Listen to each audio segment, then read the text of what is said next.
اهلا بكم متابعيني في كل مكان. النهارده هنتكلم عن قواعد صياغه السؤال في اللغه الانجليزيه. طبعا اللي بيقدم الفيديو ده منصه ستيبنج ستون تحت اشراف مستر اقلادي الصبحي. لو انت مش متابعني تابعني، او لو مش مشترك في المنصه اشترك في المنصه. يلا بينا نبدا. اول حاجه بيقول لك types of questions، يعني انواع الاسئله. الأسئلة في الإنجليش عندنا 4 أنواع رئيسية في اللغة الإنجليزية. أول نوع هو أسئلة yes or no questions، يعني السؤال بيس أو نو، يعني الإجابة بتاعته أيوة أو لا، وده بيتكون من فعل مساعد زائد فاعل زائد فعل رئيسي زائد بقية الجملة، وفي الآخر ما ننساش علامة الاستفهام. تعال نشوف ال4 أمثلة دول، نكبر شوية عشان يبقى واضح للكل. اظن كده كويس. اول مثال او اول سؤال بيقول لنا do you like English؟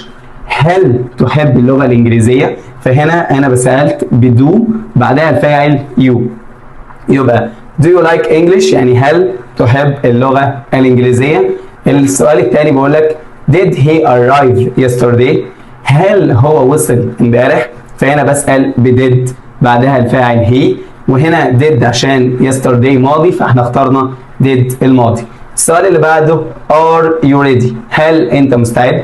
هل انت مستعد تشترك في منصتنا؟ yes or no. السؤال الرابع بيقول لك have you finished your homework؟ هل انتهيت من واجبك؟ هل خلصت الواجب بتاعك؟ yes or no. can you swim؟ هل تستطيع السباحة؟ yes I can no I can't. تعال نجاوب كده إجابة سريعة على كل سؤال. do you like English؟ طبعا هل تحب اللغة الإنجليزية؟ هقول yes I do. طب ليه أنا هنا حطيت I؟ لأن هنا بسألك بيو، يو يعني أنت، فلما تيجي تجاوب تقول أنا، يبقى yes I do، واللي بسأل بيه بجاوب بيه. هنا did he arrive yesterday؟ هل هو وصل امبارح؟ لو هو وصل هقول yes he did. طب لو هو ما وصلش اقول no he didn't، لا هو ما وصلش. تمام. هنا are you ready؟ هل انت جاهز؟ مستعد تدخل لمنصتنا؟ اسيب لك الاجابه بتاعتك. هنا have you finished your homework؟ هل خلصت الواجب بتاعك؟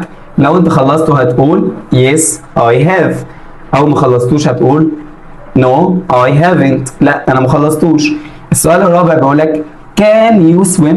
هل تستطيع السباحة؟ هل تقدر تعوم؟ لو أنا هجاوب هقول no I can't.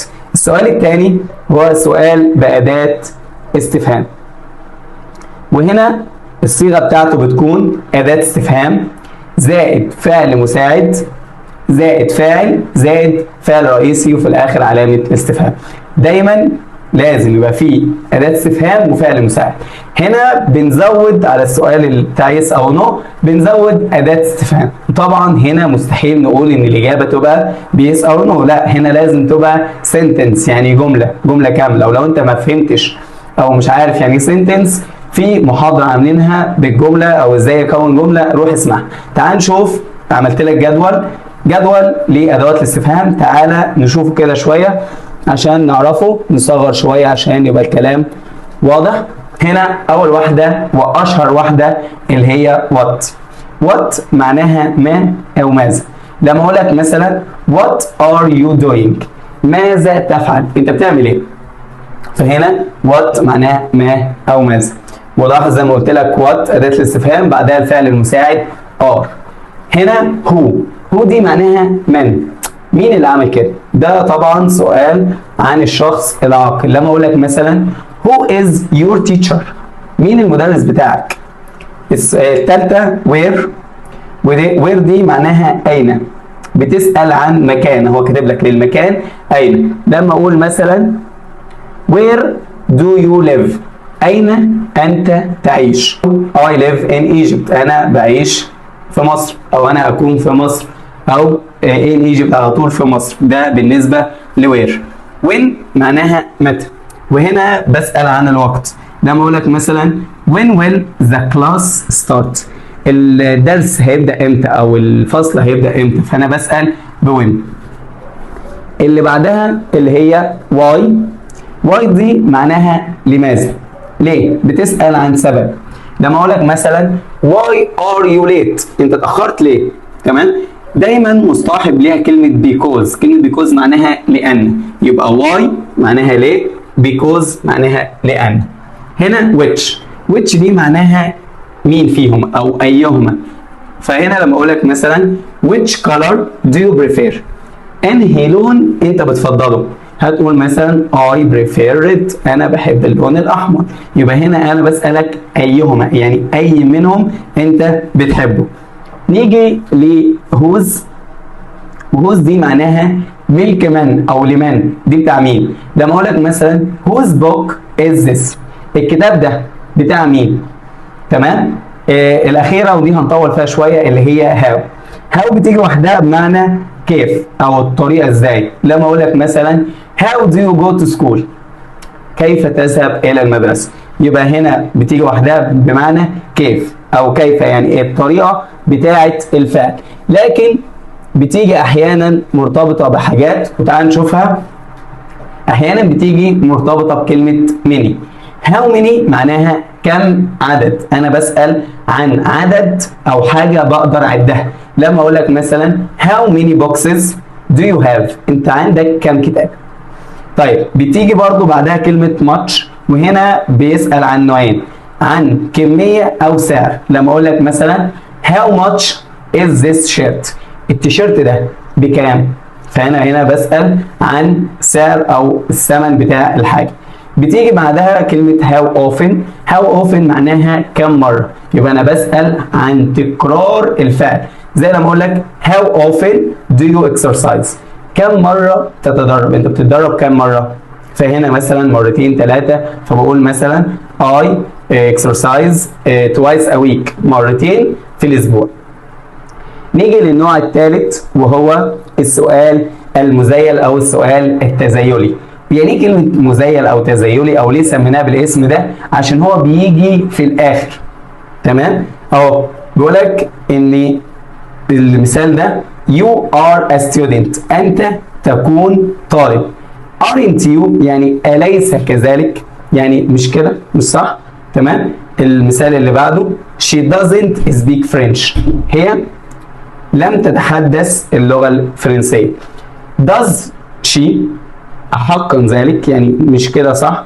تمام؟ فهنا خلي بالك الجملة هنا بيقول لك هي أسئلة قصيرة جدا تأتي في نهاية الجملة للتأكد من إيه؟ من معلومة أو طلب الموافقة. بمعنى إيه؟ أليس كذلك؟ تمام؟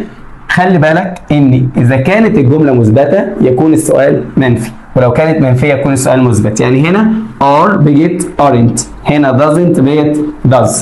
تمام؟ يبقى كده فهمنا النوع الثالث اللي هو السؤال المزيل. نيجي للسؤال الرابع وهو كلمة or معناها أو.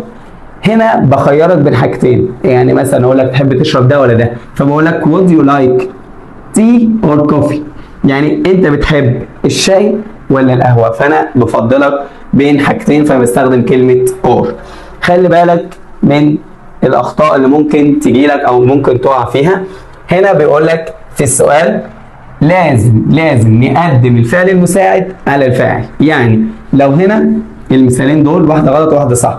هنا بيقول لك you are happy. you are happy مش معناها هل انت سعيد، هنا معناها انت سعيد، دي جملة عادية، انا بقول للشخص ده انت سعيد. لكن السؤال انا بعكس مين؟ بعكس are you معناها هل انت، يبقى هل انت happy، هل انت سعيد؟ yes or no. يبقى لازم نقدم الفعل المساعد على الفاعل. وعلى فكرة في النوعين مش شرط بس في الفعل المساعد او السؤال المبدوء بهل، برضه في الفعل في اداة استفهام بيبقى اداة الاستفهام الفعل المساعد الفاعل، نركز فيها. بعدها بيقول لك لاحظ ان بعد استخدام do او does او did لازم نجرد الفعل. يعني ايه كلمة نجرد الفعل؟ يعني نخليه بدون اي اضافة. يبقى بعد do بعد does بعد did بيجي الفعل في المصدر. زي المثالين دول بيقول لك did he watch the movie؟ هل هي شاهدت التلفزيون؟ طبعا watched هنا ماضي ما تنفعش، اللي بعديها did he watch the movie دي الصح. ليه؟ لأن did بيجي بعدها الفعل في المصدر. تمام؟ بيقول لك الملحوظة الثالثة إذا كنا نسأل عن شخص الذي قام بالفعل دايركت، يعني أنا بسأل عن حد عمل الفعل دايركت، فأنا مش محتاج للفعل المساعد فبسأل على طول بالفعل الأساسي، زي لما أقول لك who breaks the vase، مين اللي كسر الفازة، فهنا مفيش فعل مساعد فأنا بسأل على طول أداة الاستفهام بعدها الفعل. طبعا كل ده تحت إشراف منصة ستيبنج ستون. نتمنى، وطبعا بتقول لكم نصيحة الختامية، دايما اتدرب ودايما طبق عملي، وبيقول لك التدريب المستمر والتطبيق العملي هو سر التميز والتفوق. نتمنى لكم رحلة تعليمية ممتعة مليئة بالنجاح.